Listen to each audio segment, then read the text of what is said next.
I mean, to me, as I think more broadly about stablecoins, like why are they interesting? And this is how I explain what you're asking. Is to me, a stablecoin is the third version of money.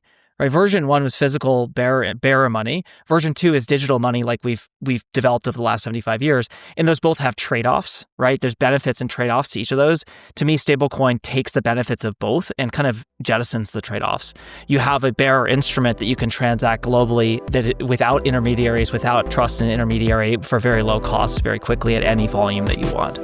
Welcome to Tokenized, the show focused on stablecoins and the institutional adoption of tokenized real-world assets. I'm Cuy Sheffield, and once again, Simon is in the air, and I am your host. He promises that normal service will resume soon. We're excited to have him back next week. But joining me on today's show is Davis Hart, General Manager at Solana Labs. And he may be up to something new. We might have a little tokenized exclusive here. Davis, tell us what you're up to. Yeah, thanks. Thanks for having me on. Really excited to be here. So I've been at Solana Labs the last couple of years and have been incubating a project within Labs that we're taking out of Labs here right now. Can't say too much about it, but it's going to be my new thing and really at the nexus of banking and stablecoins. Maybe 14 of your listeners might know that I tried to charter a bank a couple of years ago as a stablecoin issuer. And I'll just say it's along those lines. Excited to hear more about it. Davis and I have had fascinating multi-hour long discussions around the intersection of banking and stablecoins. And also joining me today is Daniel Mottice, founder of Beam. Welcome, Daniel, and the first member of the Visa Crypto product founder mafia. It was amazing to work with Dan for multiple years at Visa, and incredibly excited about what he's building at Beam. Yeah, and thanks very much for having me, Cuy. I'm excited to get reconnected in this in this context. Do you want me to share a quick tidbit on Beam or generally? Please do. What's the most useful? Yeah, I describe Beam as a stablecoin PSP or payment services platform. So we handle the compliance and regulatory work to allow for normal fintechs that don't traditionally touch stablecoins to add the payment method to their mix for both pay-ins and payouts. So broadly, it's been described as orchestration more recently. So we handle on-off ramps, and basically the connectivity into both liquidity and blockchains, such that value can be delivered in this new medium. And increasingly spending more and more times with more traditional folks in the ecosystem across fintechs, merchants, and even banks now. So interested to chat through that, Davis, and see kind of if there's any world in which we can work together. And you've had a fascinating journey in the space since the founding days of Beam. So just one last bit before I get into the content. I need to remind you that the views or opinions of our contributors today are their own and do not necessarily reflect those of the companies they're representing. Nothing we say should be taken as tax, financial, investment, or legal advice. Do your own research. This podcast is sponsored by our friends at BVNK. And if you've been listening to this podcast, you've probably heard us say, every business needs a stablecoin strategy. And if you're looking for the best place to start, that's BVNK. BVNK is the leading provider of stablecoin payments infrastructure, helping businesses move money faster, settle globally, and even launch their own stablecoin products. All with licensing and compliance so you can build with confidence. We're proud to partner with BVNK on Tokenized. To learn more, visit bvnk.com. All right, let's jump into it. So for the first story from everywhere, Stripe acquires crypto wallet provider Privy. And so coming after the Stripe Bridge acquisition last year, which was a major turning point in the space, we have another huge day of news with the Privy acquisition. In March, Privy said it supported 50 million wallets, with that figure now up to 75 million wallets, supporting 1,000 applications. Notable customers include Hyperliquid, Blackbird, and Farcaster. Privy will continue to operate as an independent product. Quick plug, we also did have Henry, the CEO of Privy, on the podcast in episode 29. And so if you missed that, go back and take a look at that. So maybe let's start with you, Davis. Like, what's your initial reaction here?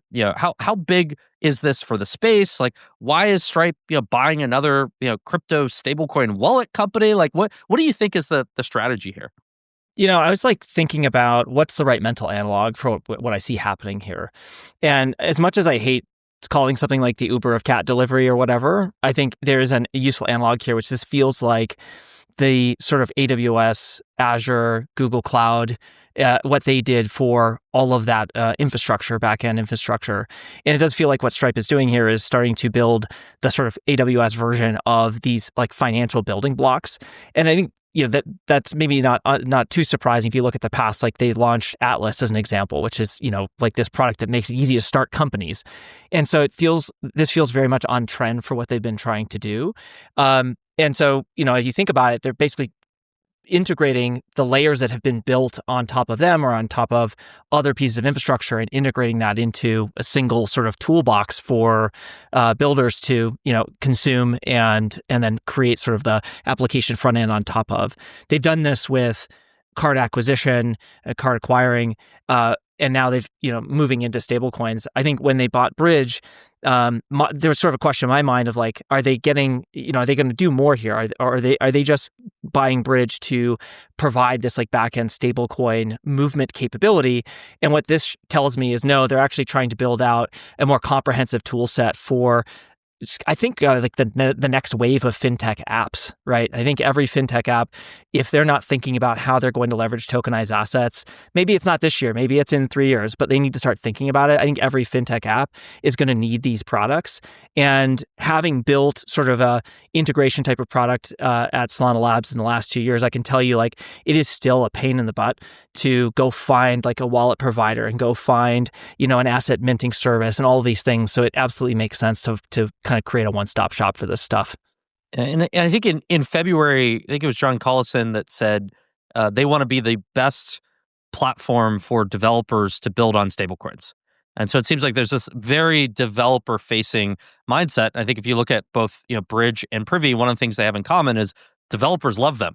They were really, really smooth, easy to integrate platforms that had some of the same ethos and spirit that Stripe had. Dan, help the audience unpack what's the difference between Bridge and Privy? Like, why did Stripe need to buy two crypto stablecoin companies? Like, what are these pieces of the stack, and like how do those two pieces maybe fit together? Yeah, I think generally I view at Bridge as the financial plumbing, so the regulated pipes through which fiat can be moved into a stablecoin or back, so on or off ramped.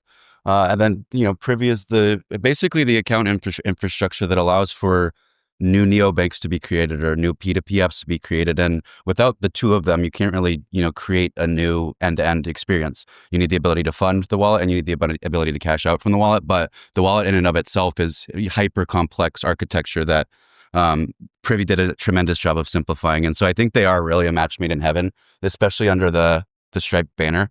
I think more interestingly, if you look at this as Stripe vertically integrating the stablecoin stack, the main, mental gymnastics I've been trying to do are associated with if this is a play to go public in light of how well Circle did, and if this is a repositioning for Stripe as a whole to be the stablecoin payments platform with the acquisition of these companies, such that they can ride this kind of new bull market that's been kicked off by Circle and finally go public. That is very much speculation, I know, but that is the main question in my head. Is this a positioning game? Is this a game of 4D chess that the Collisons are playing to ride the momentum that's been started by Circle? Because it's very clear now that there is latent demand for stablecoins in public markets. And so, generally, I'm really fascinated by the move. I think it's going to be tremendous to see how Privy is integrated with Bridge in some way, shape, or form, or if 3 years from now they're going to still be these discrete products. To your point, my take is that there's going to be kind of a coalescence of the two, and the two of them will begin to be consolidated into a single stablecoin engine. But ultimately, will be interesting to see how the Stripe team handles that, and how Bridge and Privy also handle that. I want to double click on this concept of like wallet infrastructure and embedded wallets, because this might be something that there are folks in the audience that aren't necessarily familiar with. I think when people have generally thought about stablecoins, there's been this assumption that stablecoins live and are transferred between crypto wallets, and I think that was the case. And many of the largest wallets that held and were used for stablecoins were large crypto exchanges or self-custodial wallets like MetaMask and Phantom, and the same wallets that people use to trade crypto, they would use to be able to pay in stablecoins. Then we saw a wave of like new fintechs. Think about companies like Sling Money and front of the show, Mike Hudak of building purpose-built. Here's a wallet that's like just for stablecoins. It almost feels to me like Privy represents the ability to turn any mobile app into a stablecoin wallet, just embedding a wallet into where consumers already are, rather than necessarily having to build a brand new wallet from scratch. Like, Davis, is that how you think about it? Like, where do you see this idea of embedded wallets going? And is it almost separating out from the crypto wallets that used to be what people would use for stablecoins? Yeah, I mean, I think that's 100% right. I think we all know the difficulty of getting someone onboarded onto a crypto wallet. And we've spent, I'm sure that you've talked about this on the show, like the difficulty of seed phrases and private keys and all this sort of stuff. So I think the industry's been talking about like abstracting all that complexity away for a long time. And I think that absolutely is a key building block. Again, if you think about who is Stripe trying to serve for the types of businesses they are trying to serve, these are by and large, not crypto businesses. They're normal businesses doing normal things for whom kind of money movement and money actions is it's critical to their business, but it's not central to their product necessarily. There's a minority for whom it's central to the product, and so Stripe needs an answer that allows them to sort of treat stablecoins in the same way that they can use Stripe to treat credit cards, right? And I think that this abstraction on its own is important, but it's insufficient. There's actually a number of wallet companies out there that do just this. And people have been working on this for a number of years. I think what's more interesting here is like when Stripe brings this in with their global footprint, with what Bridge brings, now all of a sudden what you get is the ability to abstract away not just the wallet itself, the token of the stablecoin itself, but then also hopefully they'll build out all of the on-ramps and off-ramps globally, right? And I think like the big unlock here for stablecoins is from a developer perspective is if you can get a developer to the point that they can actually think about money in a singular global sense, I think that dramatically simplifies the development and deployment of applications. I worked at Google Payments. I know people have built out payments at Uber and all these companies, and it's just astonishing how many engineers, how many business development people they have just to build out that global fiat infrastructure. And so if you layer stablecoin on top of one of those and you can do that globally, now all of a sudden, you actually don't really have to worry about different jurisdictions, different card network rules and how those vary country to country. Like Stripe is building that in, and now they're putting in maybe one of the final pieces, which is that last piece of the wallet where now you don't even have to think about whether this is a stablecoin or a dollar. It almost seems like there are two different paths of where a platform like Privy can be used. One is integrating and embedding a wallet into an existing app. And so that app, it could be a merchant, it could be a software provider, it could be any app that could just decide to embed a wallet. So like people have talked about embedded finance for a while, now it's embedded wallets. And then there's also the ability for developers to build brand new products that have a wallet just with them from day one. And so I think back to the friend tech days. That was the first time I heard about Privy, was you had this like new social app that went viral, became very popular, and you could just, when you created the app, you created a wallet, and the wallet was embedded inside the app, and people were like, wait a minute, this is actually a usable crypto experience. Who made the wallet? And it was Privy. And so then being able to get this momentum of usable crypto applications that had wallets built in. Dan, how do you think about those two? Do you think Stripe is going to be more focused on how do you turn an existing merchant or software provider's app into a wallet? Or it's this like next generation of fintechs and even social platforms and games and all different types of applications that don't exist yet that will be built on top of that? Like how do you see those two different market opportunities for them?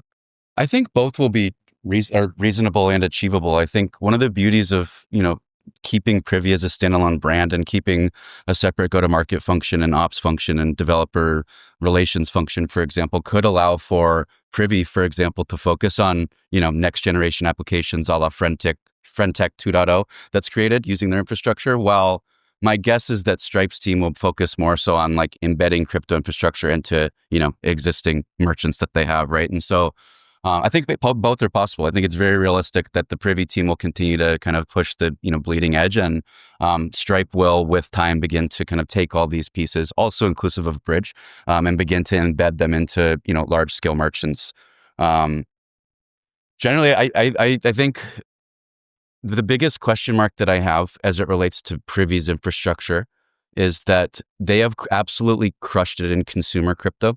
I think they are, the clear winner in my head as it relates to the Frentex and other net new, like the hyperliquids, the net new product experiences that require, very clean, user auth, and respectively, like, spinning up a wallet for a consumer behind the scenes. I think that some of the kind of stablecoin infrastructure, lower level infrastructure, is a little bit newer for them, that's been built out in the past year or so. And so it will be very interesting to see how this evolves as it relates to kind of both the, continuity of the consumer infrastructure directly, and also, the deployment of this lower level infrastructure under the new Stripe leadership as it relates to like proper stablecoin centric functionality versus more, generalist wallet functionality that could be applicable to things well beyond stablecoins. I wonder, as you're talking, Dan, like sort of bifurcating between sort of how Stripe might apply this to merchants and how Privy may still go after more like application developers. It got me thinking about, what does this really enable someone to do? It enables someone, whether it's a merchant or whatever, to integrate stored value into their product, right? That's really what this is about, is like that now you can have this stored value attached to any app, and it's very easy to transact with that app or potentially with others. And it leads me to wonder, like, okay, how many merchants really need a stored value wallet? I don't know, maybe it becomes a thing, maybe not. I think it becomes a thing if those stored value products embedded in a merchant are not siloed, right? Because like, why do I want to have stored value at each of the 25 merchants I shop at? It makes no sense. I do wonder if there's a path here where where Stripe basically deploys this across merchants, but under the hood, it's all connected together through the Privy infrastructure. And then all of a sudden now there's you now have a Stripe wallet. There's just the collection of all your stored value across all the merchants. Yeah. And that seems like that's kind of the framework of Stripe Link today, and being able to aggregate together your payment methods so you could have a wallet embedded inside of that. I think the other really interesting part of the story is my understanding, like the core product that Privy has and where they've gotten the most adoption has been enabling self-custodial wallets. And self-custodial wallets that are usable, that are recoverable, but that are still self-custodial. And so I believe that it's up to the developer how they can configure it. And so you can use Privy for custodial wallets as well. But I think the vast majority of the 75 million wallets that they have are self-custodial. And so that leads me to think, like, how important are self-custodial wallets in kind of the future vision of how stablecoin adoption rolls out? And I think there are a lot of people, I still find myself explaining the concept of self-custodial wallets to, TradFi and payment folks on almost like a weekly basis, because it's new and it's different.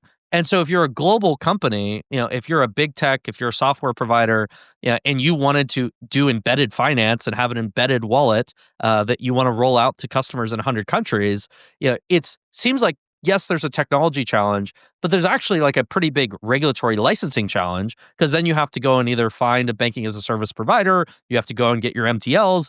It feels like one of the innovations, that stablecoins or self-custodial wallets have provided has been this notion of you can offer a wallet that gives some type of financial service without the app that wallet is embedded in being responsible for that financial service, because the consumer manages keys themselves. And so, Davis, how do you explain the innovation of self-custody and where it fits into the broader stablecoin ecosystem when you're talking to TradFi, when you're talking to bankers? Like, how do you explain that?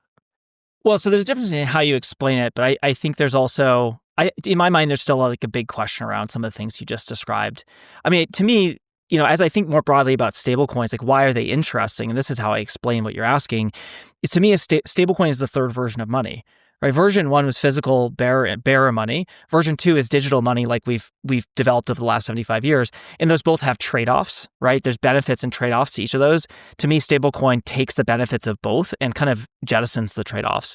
You have a bearer instrument that you can transact globally without intermediaries, without trust in an intermediary, for very low cost, very quickly at any volume that you want. And to me, it's the self-custody nature of it is it's the bearer instrument. It's someone walking into the store with their own wallet with cash in it. That's the analogy. This question about self-custody versus custodial, I think the answer will continue to evolve. It's true that with all these solutions, the end user controls the keys, but I think you get into this space where if you're putting this wallet in an embedded form in your application, and you're sort of defining the scope in which the user can actually interact with that wallet because you have the front end, how much control do you have, right? It's kind of this gray area. Because if you say, hey, Cuy, you control your keys and you can control the stablecoin in your wallet, but I'm only giving you a button to spend the stablecoin with me, what are my responsibilities vis-a-vis, I don't know, the design, the messaging, et cetera, et cetera. And so I think that for big companies, right, for them, having a stored value product has been worthwhile because the float alone is worth a lot. And so it's worth it for them to go do the things that MTLs, banking as a service, et cetera. What I think these self-custodial wallets today open up is for smaller entities that want to control the customer relationship, that maybe want to get some of the benefit of the float. Maybe they do that through a yield-bearing stablecoin. It gives them an answer to doing that today without wading into all of the financial regulation. I think that that's still a little bit of a gray area. And as this becomes deployed at greater scale, I think then those questions will get asked and answered. Yeah, definitely big questions there. Good, Dan, go ahead. No, I would just add, I think this is why Bridge and Privy can't exist in isolation under Stripe's ownership, right? You need licensed plumbing to get money into self-custodial infrastructure and back. And, self-custody wallets in isolation are a big nothing burger, right? You can't do much with them unless you have licensed pipe that can get value into them. And then there's a bunch of question marks around like, how is value off-ramped? At what point is value off-ramped? Like we can get into that as well, but you do need both infrastructure pieces together to have the cohesive solution. And, it's a big question mark that I've had for the kind of my space as kind of the licensed PSP and the wallet space overall. In my head, both need to persist, exist, and coexist to actually like create the solution that you could go sell into really any customer type, regardless of if that's the biggest, most traditional bank in the world or the most cutting edge app a la FriendTech. You know what I mean? Yeah, it's almost like self-custodial wallets have been like almost out there in this parallel space where they were not very well connected into on and off ramps. The consumer and the key management writing down seed words wasn't very good. There was this like negative connotation around, wait, like why are you using a self-custodial wallet? Why are you managing your own keys? And kind of the back to like the Bitcoin, not your keys, not your coins. Now we're seeing self-custodial wallets just becoming more a design choice for developers and how they build infrastructure that's more tightly integrated into on and off ramps, but still big, open regulatory, questions there. So we've got to move on to the next story. So from everywhere, I think the biggest story last week was really the Circle IPO, which set off a Wall Street frenzy. The stock was initially priced at $31 per share, opened at $69 and is currently trading at roughly $115, nearly a 270% increase in just a few days. I believe it's up to 20, 22, 23 billion dollar market cap. Seems like this is a big moment for the space of, I don't know about you all, but the number of inbounds and questions that I've gotten about stablecoins. You always see the uptick. There was the Stripe Bridge acquisition, you got the uptick. The Circle IPO, you get the uptick. And there are these moments that just drive more interest from the space. What's your reaction? What's your reaction? Like, what does this mean? Were you surprised? What was your take on how the IPO played out, at least in the first week? I mean, I'll be honest, totally shocked. I think having been working in stablecoins for a number of years, maybe I know too much. I don't know. Maybe I've just, gone through a full cycle. I don't know what it is, but, I think there's just all these questions around how long can Circle kind of keep its distribution advantage? How long can they hold back as much of the yield as they're holding back? And, given all of those and, I guess maybe call me conservative, I was just completely surprised by this run up in price and just sort of the implied valuations and sort of what it's saying about, well, what does Circle have to become over the next X number of years in order to justify these valuations? That's the big question in my mind is, okay, fine, we know what the business is today. We know some of the paths it could go down. Do those paths lead it to a point where the valuation makes sense? Right? I looked, Cuy, your company, right, is trading at 37 times earnings. Circle is 150 times earnings, right? And so, that means they have to grow 4x just to grow into a valuation that I think is, somewhat comparable if Circle were to turn into a payments network, for example. Is that reasonable? Is that viable? I don't know. I think there's a lot of arguments for and against that, but that's kind of like where my head has been going is there a path here for them to grow into this? Dan, what do you think? Yeah, I would agree. I think the CPN, the Circle Payment Network news was timely. I think it's a big question mark in my head as to what that exactly looks like, and if in earnest a payment network can be built on top of Circle with, partners that have been announced and new partners that will be added. I think generally, though, of course, it was tremendous for the space. I think one of the most interesting things I've seen is a lot of folks, now that they have liquidity or soon to have liquidity from the IPO, there's been a lot more Circle folks that have left in the past 3 months to build something new, to raise money, and to kind of join the fray with Davis and I, which is always a good thing. So the quality of builders is improving week over week at this point. The bar for ideas, the type of projects that are getting funded, the overall ecosystem is being uplifted by this event, and of course that's a net positive. I am no financial analyst. I'm not going to debate the valuation. I have my questions, right? But I'm going to view the positive side of it. Oh yeah, sorry. Don't get me wrong. I don't mean to be negative about it. It's more like what is this? What is this? Maybe the better way to frame it is the market is seeing something here, right? And they're seeing something that's a lot bigger than what it is. That is definitely positive. It's just sort of like, well, what's that going to be? But I think that's the big takeaway. And the question is, there's one world where there's like a fundamental analysis of Circle's business and the revenue and kind of what are the risk factors, and there's another of just this theme of stablecoins, which people are hearing more and more in terms of the path towards regulatory clarity, in terms of the number of companies adopting it, and there aren't that many ways for investors to express interest and excitement about the theme.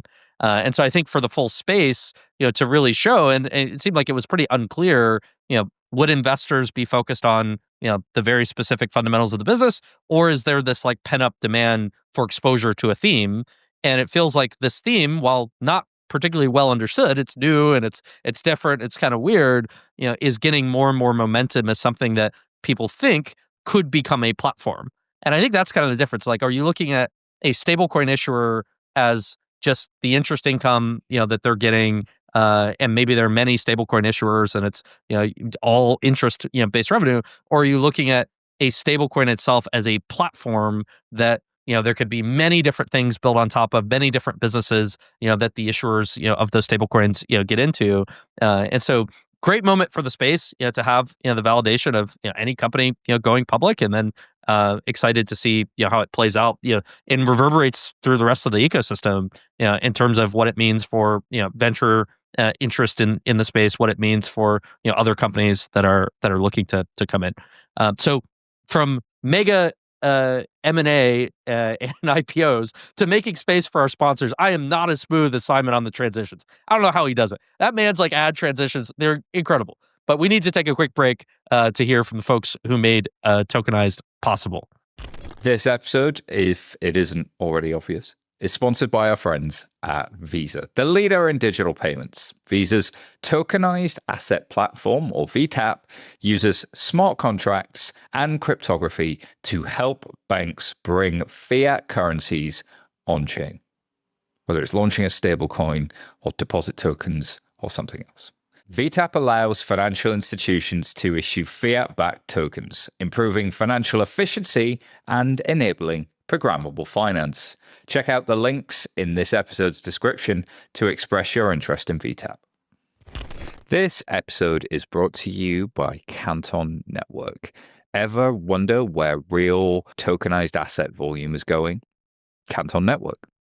The groundbreaking layer 1 public chain where traditional finance and crypto are starting to converge. Why?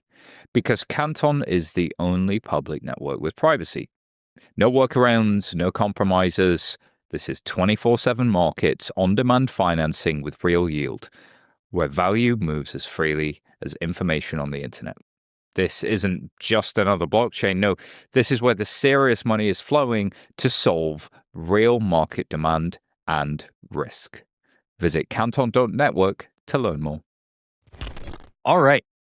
For the next story, for anyone who is on Stablecoin X, which I guess is kind of now a thing. It used to be what crypto Twitter or crypto X, and now I feel like my feed is stablecoin X. That's all I It see. even made it to LinkedIn, man. That's how you know it's real. Oh man, we can't even talk about what's on LinkedIn right now. Yeah, what lit up the socials was Airwallex CEO Jack Zhang's commentary about his perspective on stablecoins. So I'm going to read what he wrote, word for word, because I think it prompted some fascinating discussion and questions. So Jack Zhang says, investors keep asking me about stablecoins and how that it can reduce FX fees. If you send money from USD to Euro and the receiving end still requires receiving Euro in a bank, I can't see any ways stablecoins can reduce fees. Off-ramping from stablecoin to recipient currency are far more expensive than the FX interbank market. And so crypto is an area I've never been able to understand. I still don't see a single use case. Even if stablecoins are less volatile, I don't see how it will help B2B transactions unless it's related to exotic currencies. Unlike AI, where the use case is real and everyone will use it, stablecoins, how many people are using it? I don't get it. All right, Davis, let's start with you. Of like, what was your reaction to both Jack's perspective and then the broader debate, of which I think probably hundreds of people weighed in? What do you think were the most interesting takeaways that this prompted?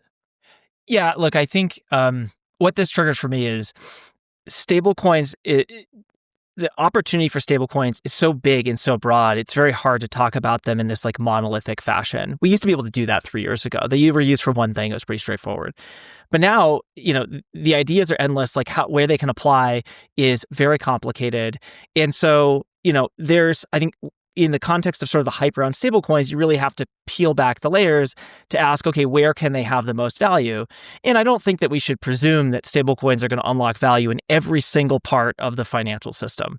There's a lot you can do with pre-funding. There's a lot you can do with centralized counterparty clearing, things like this. And so, his reaction, I think, kind of makes sense, which is, hey, there's this hype around stablecoins and FX. And of course, he's picking like USD to Euro, which is probably one of the most liquid currency pairs.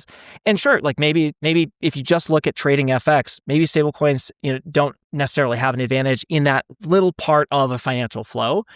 I think where he starts to go, though, is, okay, now if we look at B2B transactions, if we look at like end-to-end use cases, that's where I start to disagree a little bit more. And I disagree because it's not just about like the cost or the speed of moving the money compared to, say, doing it in a bank. Like that's important and that's part of it. But I think there's so many more angles for some of these use cases that, it's X, right? Like you can't get into details on X. It doesn't work.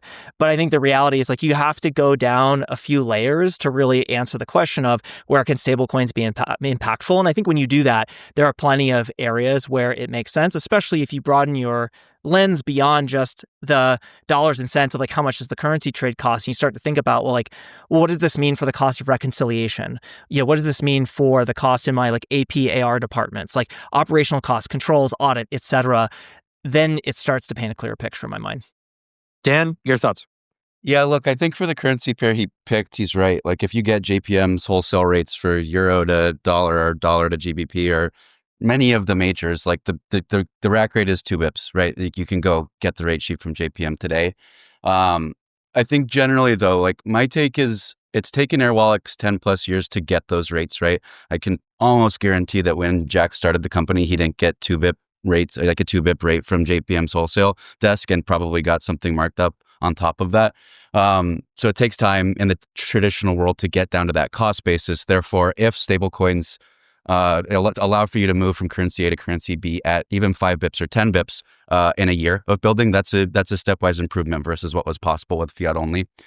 Secondly, of course, Airwallex is at a scale now where they get those rates, but like I'm able to go get, USD to USDT or GBP to USDT rates because of the fact that it's more liquid than USDC in many of the places around the world at very similar rates as a company of my size, right? And that just did not exist before stablecoins. So there's a whole democratization of access play here that I think wasn't discussed with enough nuance in the write-up that he had. So I mean, to summarize, like, I guess, again, he's right. It's a massive company. It's a massive payments platform at this point. But I couldn't go get those rates right now from JPM. Number one, because I'm a crypto company. So JPM still won't really touch us. Secondly, it takes a while to get those rates and you need to be moving significant size to do so. And then, I think, Davis, to your point, there's also like that is in the context of FX for the purpose of a cross-border value transfer. I think there's a wide array of other use cases that are still being explored. And under the umbrella of like stablecoins represent this platform shift, i.e. they are this new platform. I'm super excited to see what really smart people that are coming to market now, getting funded now, come up with that with ideas that just haven't been concocted yet or experimented with yet, which is the beauty of this infrastructure, right? You can experiment way more quickly than you could with fiat-only infrastructure. I think that last point you made is really important, and kind of your point about having access to these rates at a smaller scale. The way that Jack is presenting this is he's sort of looking at, here's what we do today. If we layer stablecoin in place of fiat money, like how does that change things? And maybe it doesn't change things so much. And that's the first step that you have to do in the analysis. But then the second step, to your point, is actually, and tying back to the Privy Stripe acquisition discussion, is kind of composability and access. And so I think we're finally getting close to the idea of on-chain currency markets. People have been talking about this for a long time. I think we're like starting to get there. We're starting to see those foreign currency stables coming. Now imagine, okay, you go to Stripe and you embed Privy. Now you have an embedded wallet that can do the on-ramps and off-ramps to that trade. And now all of a sudden you immediately have access to best-in-class FX markets and FX rates. And you don't have to go to a third-party provider, to a bank, to a currency broker, any of this sort of stuff. It's just there. And now it's just another API call for you from Stripe. Like, that's where this goes. And if you don't get past that, hey, we're just replacing the existing thing, you don't see that possibility. Yeah, it seems like the reason that this went so viral is because he wasn't wrong. Like, for him and Airwallex, like, in that flow, like, I think he's absolutely correct. I think that the number of founders who like Dan said, like, they're not in the position with the same level of access, and that takes a decade and raising $1 billion to be able to get, yet still being able to build products is an incredibly exciting, thing for a founder to still have, access. And so, Simon did a post about this a while ago of, stablecoins, aren't cheaper, they're better. And so anyone who's just looking at cost and speed, just looking at an individual transaction, taking a step back and saying, okay, well, what would be the cost and access to build that product in the first place? Who can build it? Where can you build it from? How many people would it take to build it? How much proprietary tech and infrastructure would you need? What else could you build on top of it? And I think that's the other really interesting piece that I continue to look at stablecoins as like the value transfer is just like the lowest layer. What else can you do, in lending, in FX, other types of products and applications, that natively sit on top of that stablecoin, rather than if you take, an existing, fiat money movement platform, you want to build the same, type of products. What do you have to do when those are, disconnected and sits outside of the RTP networks or the networks that you use to transfer that value? And then I think the other piece, which would love both your views on, is like, I think there's this like really clear shift of people are starting to recognize stablecoins are a rest of world innovation. And, if your focus is developed markets, if all your customers are in developed markets, the value of stablecoins, it's like maybe incremental in some ways. But whenever you talk to entrepreneurs that are in Latin America, that are in Africa, that is like the way that they look at stablecoins and what it enables them to build and businesses in those markets, it's a very different conversation than if you talk to customers or companies that are just focused on developed markets. And so do you see that resonating more? Because it feels like that's still not quite well understood by everyone, that they look at it in a US context and they say, I've got dollars in a bank account. Why do I need a stablecoin? Well, I do want to make a little comment, though, about Jack's post. You've got a good social media strategy if you post something and exactly half the responses are like, right on, that's totally right. And the other half are like, you're an absolute idiot. Yeah. Exactly. So, that's like the sweet spot. I think you probably nailed that here. That's why I always go forward the rare time I post on social. Yeah. My only question on the Airwallex front has been like, effectively, I've been trying to deduce for the past 3 to 5 years now, really, if Airwallex and the folks from Wise and others were just basically decrying crypto because their core business works and it, in some way, shape, or form, crypto and stablecoins are competitive to that. And if under the hood, they have a skunkworks group that's secretly working on crypto and stablecoins, and they're going to come out with this like killer platform once it's actually legalized, right? A la how Jamie does it at JPM, where he decries Bitcoin, but they have 1,000-person org building blockchain infrastructure, and it works really, really, really, really well, right? So I think the final thing I'll say on that is like it's clear now that Jack is, I think, anti-crypto, and they probably don't have a skunkworks group. TBD on Wise and some of the other big platforms. We'll see how the next 6 months looks after stablecoins are ideally legalized shortly. Well, I would point out Zoom just adopted stablecoins for some remittance flows last fall, right? And I think for a long time they had, and I know this because I worked a little bit with PayPal in the past, and I know that there was concerns about cannibalizing their own business with stablecoins for remittances, and Zoom's picking it up. So maybe Airwallex I'm sure someone at Airwallex is looking at this. Yeah, I know. But I think, Cuy, to the question that you raised about sort of domestic versus, or developed versus developing, or domestic versus international, however you want to frame it. Yeah, I think that's actually kind of to the comment I was making earlier about you need to peel back the layers.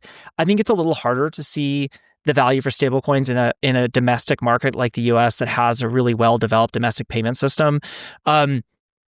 That being said, there's a number of other countries out there that have strong domestic payment systems. You think of Brazil with Pix, you think of India with UPI, and stablecoins are finding a home there as well.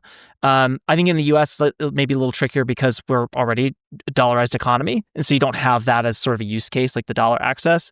That being said, I think even in the US, there are pockets of near-term value creation for using stablecoins because although we have a robust domestic payment system, it is still batch processed. It is still 9 to 5. And so there's very much an opportunity to go from 9 to 5 to 24/7 in a lot of use cases. And what's important, though, is that you do that at scale, and that's where the incremental value unlock starts to compound and look really, really attractive. So I think it's early to write off domestic use cases in the US, but I definitely see that there's this. I definitely see the contrast that if you look at some of the international use cases, it's really clear. It's going from 7% to 4%, 7% to 2%, or whatever, from non-dollars to dollars. Like those are very clear. It's just a little trickier to see it, but it's here in the US as well. Yeah, I thought there was a good post earlier this week. I forget who it's from. We could try and add to the show notes of it's a different value prop and use case per market, and so it's like domestic markets. You have programmability is the most interesting thing. It's what can you build on top of it using smart contracts? It's this kind of advanced core ledger infrastructure. In emerging markets, it's the permissionless nature of dollar access. They care less about smart contracts and programmability. They care about getting access to dollars. And so you kind of have to look at stablecoins in a different way depending upon which market you're focused on and which properties of them make them interesting, which is one of the reasons I think stablecoins are fascinating in the first place, because it's it could be used in a different way in different places. And I think that the way it's adopted will be different in those markets. For the last story, wanted to make sure we have time for from Fortune, Apple, X, and Airbnb among growing number of big tech firms exploring crypto adoption. So according to sources familiar, Apple, X, Airbnb, and Google are all in early conversations with crypto firms about integrating stablecoins. They said the firms view adoption of crypto assets as a means to lower transaction costs and optimize cross-border payments. The same week, the Uber CEO publicly announced the company is in a study phase of using stablecoins to reduce costs. A lot of companies in a study phase. Davis, I want to ask you, you've been at Google before. You've worked in big tech. How would you view stablecoins if you're Google? From what you could share, what would their mindset be, and what should they do? How do you see big tech firms coming into the space? Yeah, I can't pretend to understand how what Google thinks. I haven't been there for a while, and it's a big organization. But that being said, I think you take a company like Google or Apple kind of stand apart, I think, because of the app stores and because of the content, right? Google has YouTube, for example, and the reason I think those set them apart is those are massive multi-sided marketplaces. They're global. There's a lot of players in those marketplaces. So from a payments perspective, super complicated. Doing tri-party payments where you have someone buying something in an app and now you have to split, and Google gets its share and the developer gets its share, and you have to worry about disputes and all this kind of stuff. And those parties are all international. You could have a user in Lithuania buying an app from an app developer in Brazil, and it's processed through the Google entity in Ireland. And now you have to figure out that payment, think about the combinatorial complexity of how many countries, and, take that to the cube of that number. And it's massive. And so the idea of stablecoins as being kind of a singular or a global form of money where you can kind of push that complexity to the edges of the on-ramp and the off-ramp. And in the middle, you just get one discrete set of logic. It could be massively simplifying for these businesses. And again, like, Google has hundreds and hundreds of engineers that just work on the core payment system. You can imagine how much that costs them every year. So the cost savings, I think, is remarkable. And then you go one step further with Apple and Google. We talk about Privy having 75 million wallets. Well, Apple and Google have 3, 4, 5 billion wallets, like that they can just sort of turn this on, and now all of us could have a stablecoin wallet on our phone literally overnight with one OS update. And then the opportunities, you can just imagine the opportunities for these companies and for developers that are using these devices as platforms. It's just absolutely remarkable. So I'm sort of shocked why they haven't gotten deeper into this yet, but they are big organizations. It's hard to turn the cruise ship. Then what about X, Airbnb, Uber? Dan, if you were advising them, like how should they be looking at stablecoins, through the study phase that this report claims they're in? Yeah, I think in my head the use case differs slightly for each of them. I think X, if Elon's going to attempt to make the Western Everything app with that and enable P2P payments inherently from every X account, so I can send you money through X versus through Venmo or through Sling or another kind of like crypto-enabled platform. I think stablecoins are a no-brainer for me in terms of how X could optimize, the P2P play.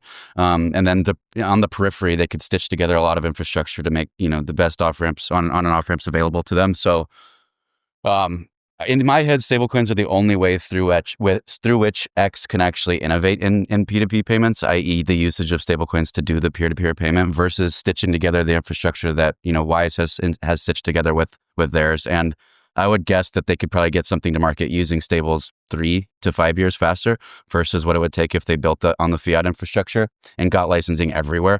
So time to market would be massively improved there. I think on the marketplace side, so for both Uber and Airbnb, the main use case I really, really love on that front is basically under the assumption that both Airbnb and Uber are selling goods or services around the world, and there's different payment methods all around the world that are being used for the consumers and buyers of that service. There's so much improvement that could be realized by managing these marketplaces, treasuries, and stablecoins as it relates to visibility into when sales are happening, earning yield on the cash that's sitting in these idle pockets around the world, and respectively repatriating that currency back to their HQ states every quarter or however frequently the treasurer at Uber or Airbnb or insert other marketplace here does that. I think that's tremendously fascinating. It's not really possible based on my understanding of what's available through global bank offerings right now at global scale, and could only be done truly via the usage of tokenized currencies, i.e. in this case stablecoins. And not only would that save a bunch of costs, but there's more yield that could be realized there. There's like the velocity of money that could be unlocked by getting money, from, Colombia, for example, back to the HQ in the US is just tremendous. And I think that use case is one I'm hopeful will be brought to light in the next, year or so. Obviously, these are, to Davis's point, like these organizations are absolutely massive. They have tons of lawyers, of compliance folks, of engineers, of product people, of ops people that need to figure out how to assemble all these pieces. And that does take time, but I'm hopeful that as regulatory clarity comes, they will feel empowered to jump in and really explore these tools as a way that they can save money and improve operations. With X, it's also fascinating. I think it was this week they announced the partnership with Polymarket, where it would be pretty cool if you could see these prediction markets embedded directly into your feed. And Polymarket uses USDC today, so I could see a use case where you have an X wallet that as you see a post, if you think it's wrong, and then you're immediately clicking to say, oh, this is wrong, and having some skin in the game. So I think there are a bunch of really interesting things that X could do, and I think it just for any big company, the difference between a world where we don't have regulatory clarity, we don't know what's going to happen, and if things are going to go back to what it was 9-12 months ago, where the risk of engaging with stablecoins, frankly, was just much higher than the upside that you could get with them. That calculation seems to be continuing to trend in the opposite direction, where the risk is getting lower, and then as more companies adopt, the upside gets higher because there's more of a network that, stablecoins become more powerful. There's more infrastructure, they work better. They're more on and off ramps. And so it's always that, risk versus reward calculation. And then I think you still have to think about what happens 3 years from now, 4 years from now. Like what could this look like if you make big investments building on top of stablecoins and things go in the other direction. But it's exciting to see every week there are news that there's news that a year ago we would have been like, this is the news of the year. And it's like, oh, it's a random week now. So what I would just add to that, Cuy. Like, I think I'm seeing the talent that's coming into the space and the people that are building these stablecoin products. Like, we are so far from the kind of culture and talent that was predominant, say, like 3 years ago. And stablecoins are kind of its own thing, separate from, I would say, like the rest of crypto. And to your point about sort of regulation and sort of the pendulum swinging back and forth, my hope is what happens over the next couple of years is, one, we get more scale and we demonstrate that this stuff is actually safe and useful and all of those things. And we do that with the talent that's coming in, that I think people I know that are building this space, they're coming with a risk mindset. They're coming with a compliance mindset. They're coming with non-negotiables that I think line up with what a financial regulator would expect. And so my hope is that we get scale that's built in a very responsible way, so that when the pendulum tries to swing back, like, the answers are there and we're already operating in a compliant and safe manner. For sure. So on that note, that's all the time we have today. Thank you so much for joining. Dan, where can the audience find you or learn more about Beam? Yeah, on X at Beam_cash. And what about you, Davis? So I'm sort of in between. So I'm going to send people to LinkedIn. I know that's like not crypto Twitter. You just find me. We have a big LinkedIn audience here, so there's nothing wrong with LinkedIn. I need to spend more time there. I default to X, but no. So I know we're wrapping up. A quick story. So I went to my first crypto conference, and I was coming. I forget what company I was coming from, but I brought business cards to a crypto conference. Nice. And everyone laughed at me. And so I've never carried a business card since then. But now that I'm back working with the banking sector, everyone's asking me for a business card. Bring it back. So I don't feel too bad about LinkedIn. Takes, to integrate stablecoins with TradFi. Business cards. That's the advice for every That's been the missing piece. All right. And I'm Cuy at Cuy Sheffield on X and visa.com/crypto. Thanks for listening. If you enjoyed the show, please leave a review, share it, reach out, give us feedback, let us know what we can do better. Until next time, thanks all.